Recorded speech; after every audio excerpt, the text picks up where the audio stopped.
শিল্পী, আপনি জানতে চেয়েছেন নামাজে দাঁড়ালে নামাজ পড়া অবস্থায় আমার হাঁচি আসে, তখন কি হাঁচির জবাব দিতে হবে? না, নামাজের মধ্যে হাঁচি আসলে হাঁচির জবাব দিবেন না, এমনি ইগনোর করে চলে যাবেন। এমনি জাকারিয়া জানতেছেন তাড়াতাড়ি যেন বিয়ে করতে পারে সেজন্য কি আমল করব?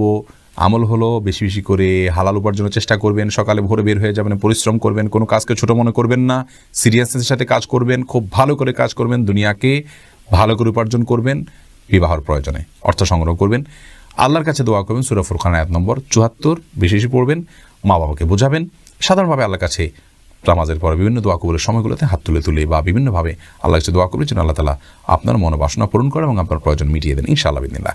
হেলালউদ্দিন জানতেছেন, কোনো মা নামাজরত থাকাকালীন সময় তার শিশু বাচ্চা যদি খাবার জন্য কান্নাকাটি শুরু করে তবে কি নামাজ ছেড়ে বাচ্চাকে খাওয়াতে পারেন? না, ফরজ নামাজ হলে অবশ্যই নামাজ শেষ করে তারপরে খাওয়াবেন। নফল নামাজ হলে যদি বাচ্চাকে না ধরতে যান, না খাবার দিতে যান, বাচ্চার অসুবিধা হতে পারে, তাহলে সেক্ষেত্রে আপনি নামাজ ভাঙতে পারেন। অন্যথা আপনি নামাজকে খুব দ্রুত শেষ করে তারপরে বাচ্চাকে খাবার দিবেন। বাচ্চার কান্না